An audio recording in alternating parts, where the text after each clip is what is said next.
This is going to be a bit of a different unboxing. Well, not unboxing, but a different look at a new book, because it's going to be an overview and it's also going to be a review because I have read this already when it came out as a weekly strip in 2000 AD.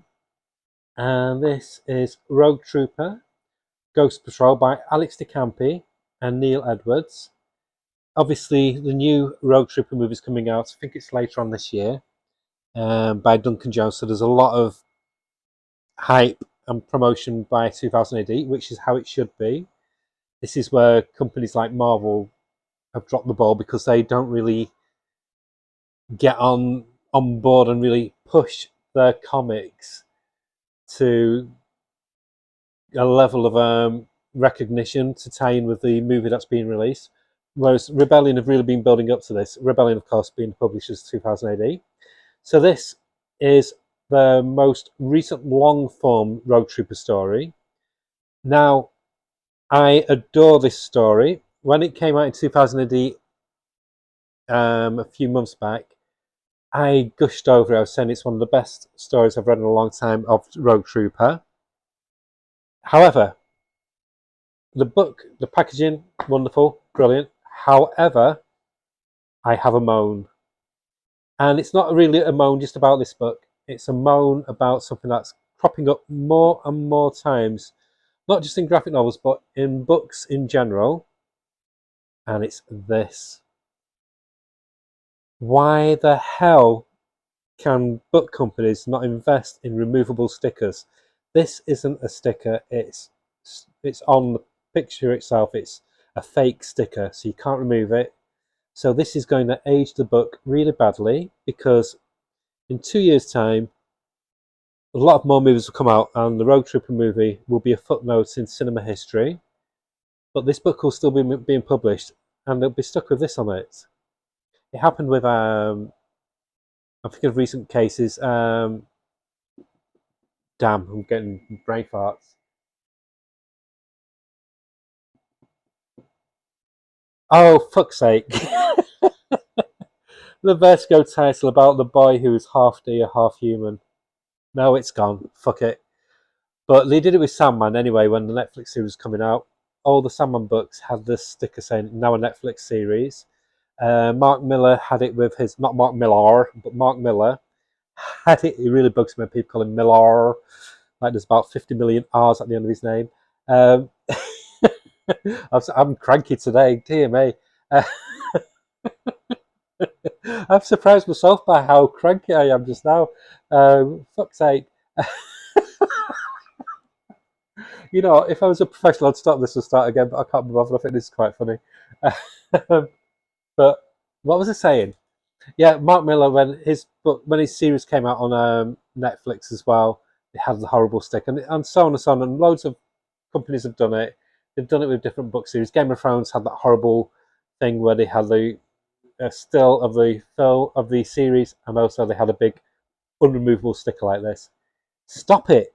Stop it! If you're going to put a sticker on, make sure it's removable. It looks ugly, ugly, ugly, and it ruins this really striking cover as well. So enough of the rant. So it says on the back, the origin of a deadly species, New Earth, site of a genetic war between the Norts and the Southers, where the use of chemical weapons has rendered the atmosphere poisonous. So the South has created the genetic infantrymen, immune to pollutants, GIs like Rogue Trooper, the last of his kind, together with biochip buddies Helm, Gunner, and Bagman, the digitized souls of his dead comrades. He searches for the brothers, the traitor that betrayed the clone soldiers. And The Beats, which is a comics journalism website, says the Rogue Trooper is a classic character. Ghost Patrol provides arguably the best case yet for an actual canon continuation.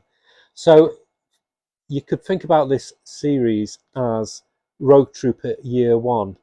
It's kind of like, not a reboot, but it's kind of like a soft boot. And it flows seamlessly from the classic Rogue Trooper, not like the travesty what was the Dave Gibbons and Will Simpson book what came out in the 90s. That was awful. And not like the confusion of the Garth Ennis one recently. Was it something blighty? That felt like Charlie's War in the skin, wearing the skin of Rogue Trooper. It was just a weird hybrid, which it was neither one thing nor the other, and it left me very confused and dissatisfied. This is what I want from a reboot, in inverted commas, of Rogue Trooper. So it's written by Alex de Campi. She is such a solid writer, really good writer. She's written for a lot of films as well as comics and books, etc. And Neil Edwards has done a lot of work for Marvel and DC and numerous other titles. He's a very good artist, and I remember raving about him when this first came out. So, Being Rebellion, the covers are cardstock, really thick quality covers. Gives you a look at the upcoming Rogue Trooper film. Also gives you a nice look at the current Rogue Trooper books that are out of the newer stuff. So Blighty Valley, the one that I didn't leave, that left kind of a bit of a sour taste in my mouth. When the GI dies, which I would get, but it's got a new story by Garth Ennis, Patrick Goddard, great. But then it's got the Jerry Finley Day and Cam Kennedy one, which is reprinted in the classic collections already. So yeah, that kind of puts me off. But enough about them. We're on about this. So there's about 120 odd pages. It's got a nice introduction by Alex de Campi.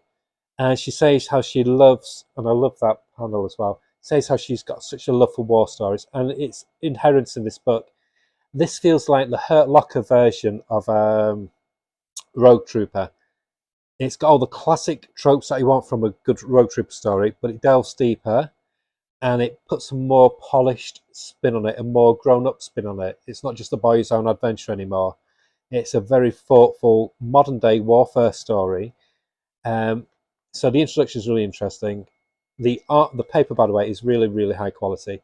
The art by Neil Edwards, I've gushed about it before. It's just elevated the comic of the story of Rogue Trooper to another level. Very modern. This is perfect because it sums up the whole of the Rogue Trooper universe in 2 big splash pages. And this basically addresses one thing that's not really been addressed in detail. There's been hints of it, but where does Rogue Trooper come from? Why does he exist?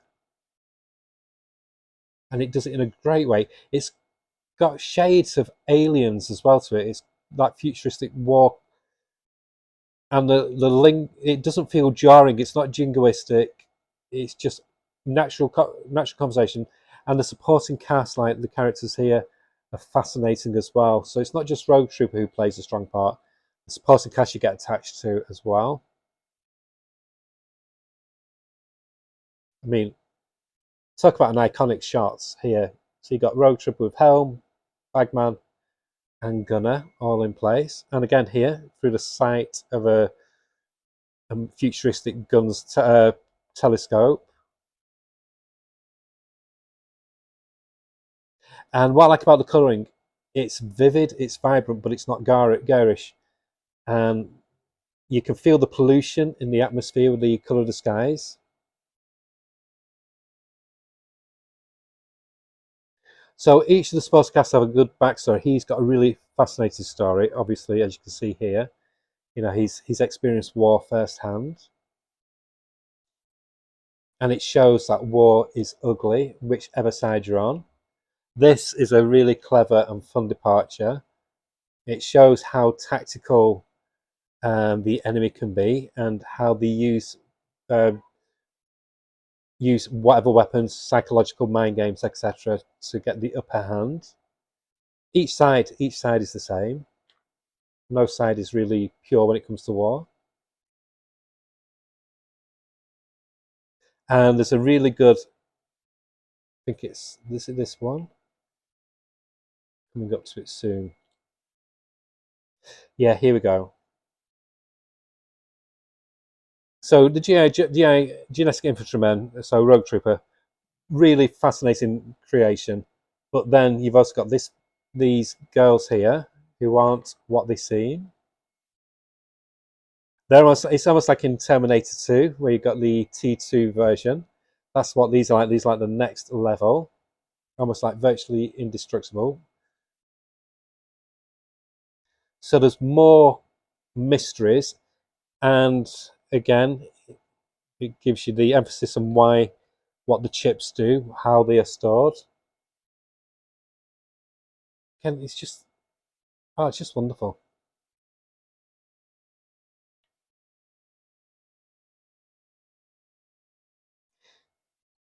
It's just a wonderful, wonderful epic book. It doesn't feel dense, so it just flows naturally. It just grow. There's a character growth with all the characters, I like how it drops in familiar faces like these two here, who are classic.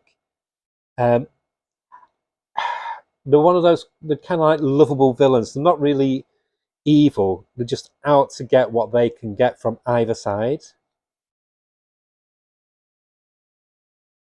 And when the violence hits, it does it in a very short, succinct, shocking way.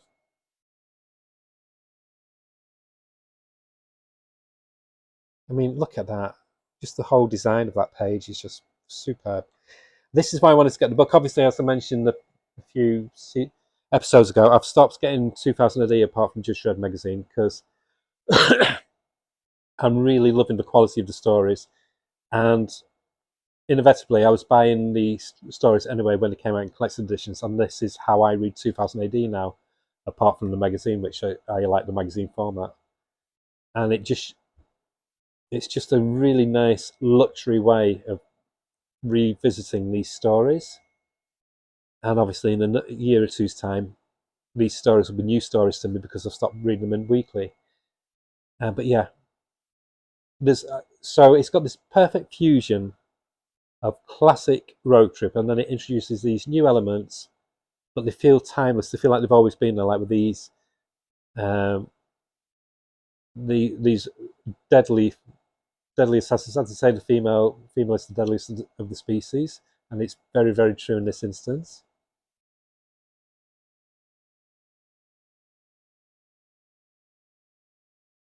But it's just panels like this that just make you stop and go, "This is fucking awesome."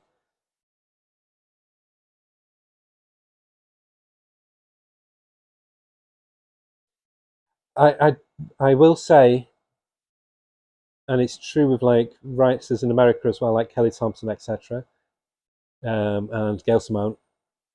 They write far better action a lot of times than guys do. They really, really do. More female writers, please, in comics. But yeah, it's a really, really satisfying story. As I've given you hints and glimpses of the plots, but you need to discover it for yourself. It really, really is a fun, fun ride. And there's a nice little bit of back matter. So you've got some of the covers, which are really nice. I really like that one by John McCrae. And some sketches showing the ideas and the compositions for the character designs. And then some brief little bios of the creators. So yeah, apart from that bloody awful non-removable sticker, well, fake sticker, the book itself is really good, really high quality. It's a very, very satisfying read. I'll give the story an 8.5 out of 10. It's really good. The reason I'm giving it 8.5 out of 10, I know most likely when the film comes out, there'll be even better stories than this, but it's a great reintroduction for Rogue Trooper. Like I said, this is Rogue Trooper canon, whereas the Garth Ennis is Rogue Trooper ish. It's like Rogue Trooper Elseworlds almost. But yeah, hope you enjoyed that, and I highly do, I highly recommend investing in this book wherever good graphic novels are sold. Okay, bye.